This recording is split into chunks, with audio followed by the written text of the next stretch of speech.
Hello friends, ध्यानम PCS classes में आप सभी का स्वागत है। बीपीएससी एग्जाम 68वीं से जुड़ी हुई महत्वपूर्ण जानकारी है। आयोग ने सूचना जारी किया है कि जिसके अनुसार यह पता चलता है कि परीक्षा पैटर्न में बदलाव किए गए हैं।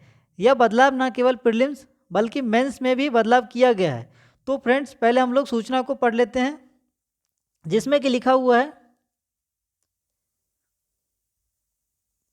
68वीं संयुक्त प्रारंभिक परीक्षा के प्रकाशित विज्ञापन में अंकित है कि प्रारंभिक परीक्षा गलत उत्तर के लिए नकारात्मक अंकन निगेटिव मार्किंग लागू किया जाएगा।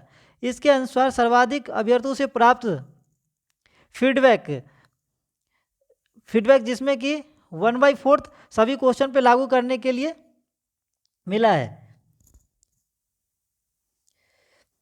इसमें जिसके थ्रू प्रोसेस निगेटिव मार्किंग का रहेगा, तो वो हम लोग देख लेते हैं पहले, जिसमें ये लिखा हुआ है प्रत्येक प्रश्न जिसके लिए अभ्यर्थी द्वारा गलत उत्तर अंकित किया जाएगा 1/4 अंक दंड के रूप में काटे जाएंगे। यदि अभ्यर्थी द्वारा प्रश्न के एक से अधिक उत्तर दिए जाएंगे तो उसे भी गलत उत्तर मानते हुए 1/4 अंक दंड रूप काटा जाएगा। अभ्यर्थी द्वारा किसी प्रश्न के लिए कोई उत्तर अंकित नहीं करते हैं हुए खाली छोड़ने की स्थिति में अंक काटने का कोई देय नहीं है। तो इसमें लिखा हुआ है यदि आप किसी क्वेश्चन का गलत उत्तर दे रहे हैं तो आपका 1/4 मार्क्स काटा जाएगा। और यदि आप एक से ज़्यादा आंसर दे रहे हैं तो उसके भी केस में आपका निगेटिव मार्किंग काटा जाएगा। और लास्ट ऑप्शन ये है, यदि आप किसी क्वेश्चन का आंसर नहीं दे रहे हैं तो उस केस में आपका कोई मार्क्स नहीं काटा जाएगा।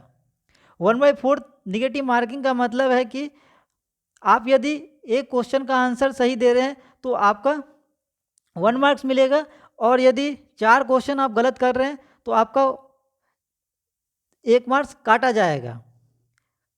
आयोग द्वारा कहा जा रहा है कि बहुत सारे स्टूडेंट तुक्का में आंसर लगाते हैं, जिस वजह से क्वेश्चन सही हो जा रहे हैं, और निगेटिव और कट ऑफ हाई होने के रीजन ये भी हैं। तो इस वजह से उन्होंने निगेटिव मार्किंग का प्रावधान लाया है। और दूसरा बदलाव जो कि लाया गया वो मेंस एग्जाम में लेकर आया है, जिसमें कि लिखा हुआ है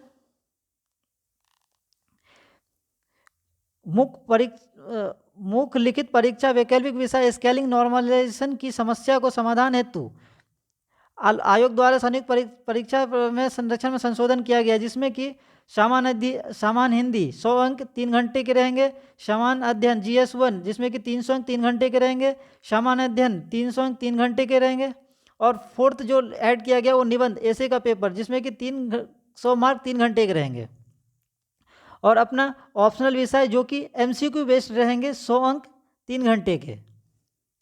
इतना ही नहीं है, इसमें बदलाव ये किया गया है कि सामान्य हिंदी जो है वो आपको 30% पहले की तरह लेकर आना है, जो कि एक क्वालिफाइंग पेपर है और इसे मेरिट लिस्ट में शामिल नहीं किया जाएगा।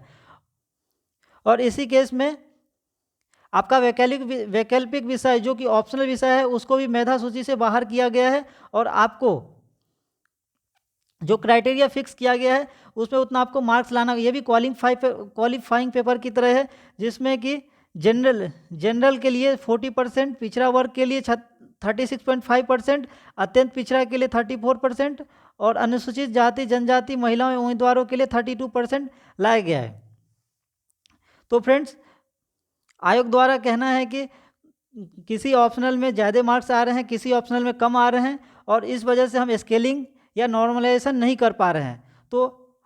तो इस चक्कर में तो उन्होंने इसलिए ऑप्शनल को क्वालिफाइंग पेपर कर दिया, और उसकी जगह एक ऐसे पेपर ऐड किया है जो कि 300 मार्क्स के रहेंगे 3 घंटे के। और आयोग द्वारा कहा गया कि सामान्य अध्ययन GS1 GS2 और निबंध प्राप्त अंकों के आधार पर ही मुख्य परीक्षा की मेधा सूची और मेरिट लिस्ट बनेगी। तो फ्रेंड्स, एक बहुत बीपीएससी के एग्जाम में एक ये बहुत बड़ा बदलाव है।